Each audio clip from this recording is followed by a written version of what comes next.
Welcome back. If this is your first time here, this is a follow-along series on building an Airbnb-like system. Now, management doesn't really understand the server side of development and has been pressuring for progress. Just recently, the user microservice has gotten to a point where client implementation can begin and hopefully make management happy. Now, I'm no designer, but this page takes inspiration from a prominent app. I'll let you guess. We have a Flutter project with the following structure. The protocol buffer definition files are kept in this folder. Also, do note that this folder is not packaged with the application. I'm keeping it here to ease the reference. Constants and things which generally don't change during runtime are in here. I'll use qubits from the block package for state management. And to simplify the work, you can get the block extension. Data sources will communicate with external services.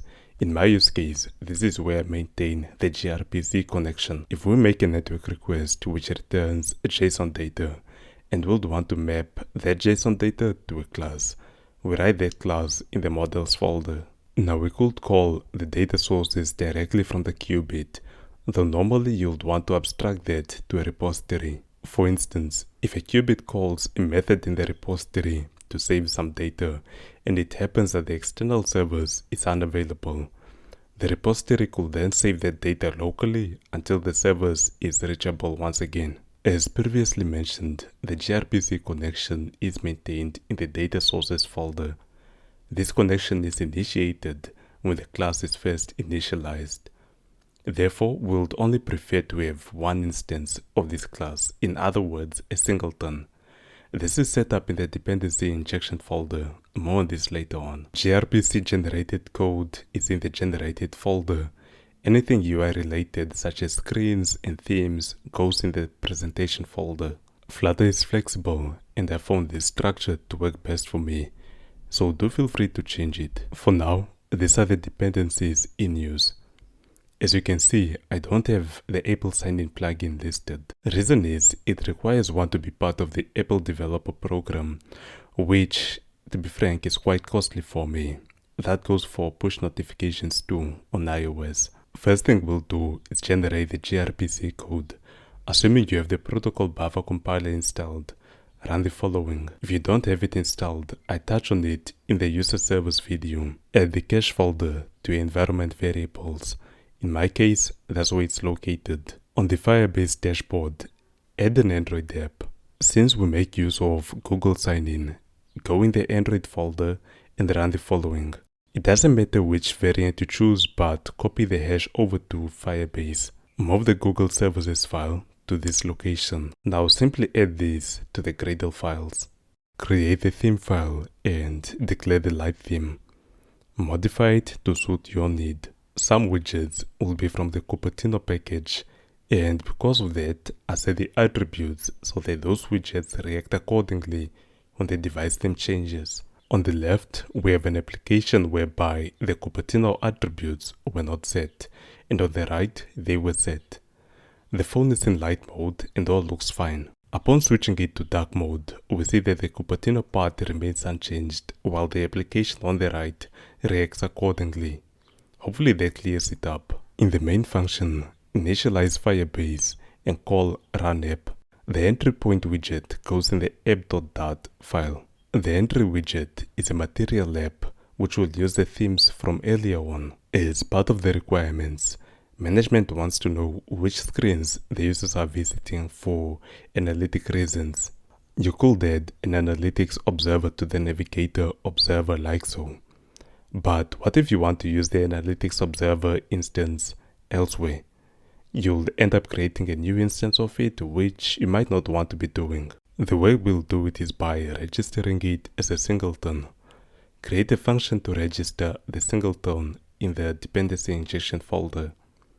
While we're here, register the user object to replace the other instance with the one registered on getIt.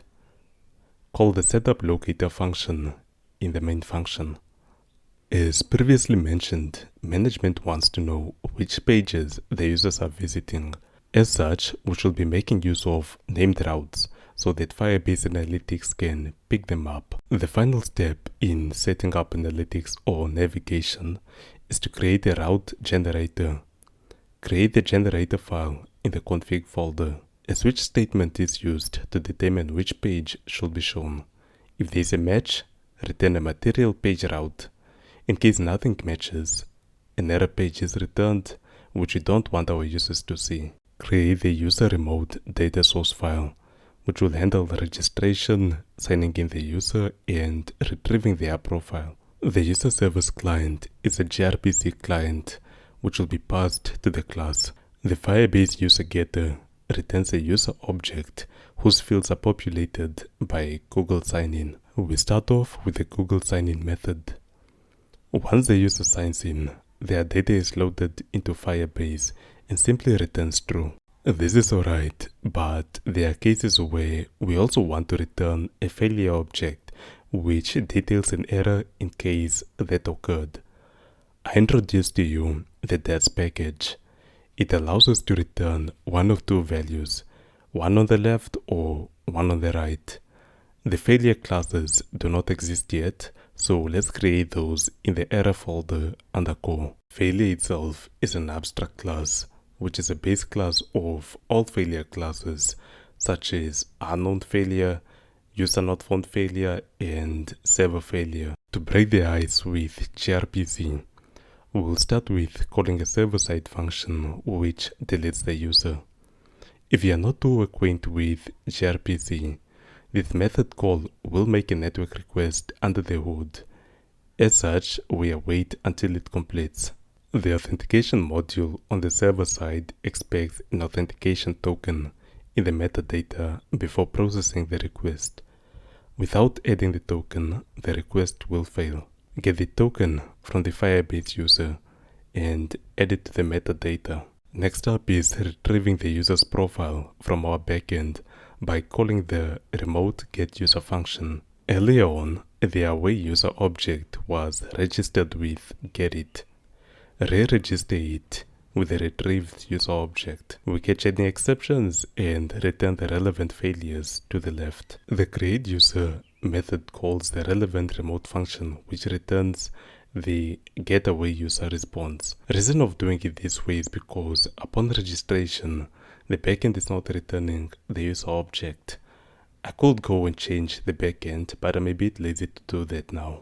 The user repository will act as an abstract layer to the remote class. For now, all it does is delegate to the remote class, but later on it could load the data from the device in case there is no internet connection. The remote class instance is passed via dependency injection, so we add that to the locator. The lazy registration means it will only be initialized upon first use. Whenever the application is opened, we show the splash screen. This page should decide whether to take the user to the home page or to the login page the moment it's opened. In the initState method, add a callback function to run after the screen has loaded. Reason being, if you try to use the context tier before it's ready, an exception could be thrown. The logic here is to fetch the user's profile from our server in case they previously signed in to Google and then navigate to the home page. Otherwise, direct them to the login page. Now, this piece of code works perfectly fine, but it's recommended to put code like this in a block or qubit. Create a splash qubit and paste the code from before. Instead of doing navigation in the qubit, we emit a state that the UI will decide how to handle. I will only have two states. Back in the splash page, call the function. Provide the qubit by wrapping the splash page instance in the block provider. Finally, wrap your splash page widget in the block consumer. Showing snack bars and changing screens, that goes in the listener. Else, if it's UI related, then straight to the builder. At the runtime, we check what type the state is and navigate to the relevant page. All should be good now and can start working on the login page. As with the splash screen, a name is given to the page to aid the analytics. The screen is divided in two sections, the carousel and the login button. The carousel part consists of the carousel slider with the images and a text area both of which are in a stack. Let the carousel take up 65% of the screen height. We loop over the images to return the image widgets. Add a column for the next two text widgets and wrap it in a container, giving it a translucent color. To move it in place, wrap it in a positioned widget, then set the bottom property. This is the distance between the widget and the bottom of the stack. Head out of the stack for the login button, which is a stateless widget that returns an elevated button. Pressing the login button should call the business logic via a qubit. Right-click on the lib folder and select New Qubit. I'm calling it auth. We first define the possible states the application can be in. Over in the auth qubit, the sign-in method emits a loading state, then calls a method on the user repository singleton.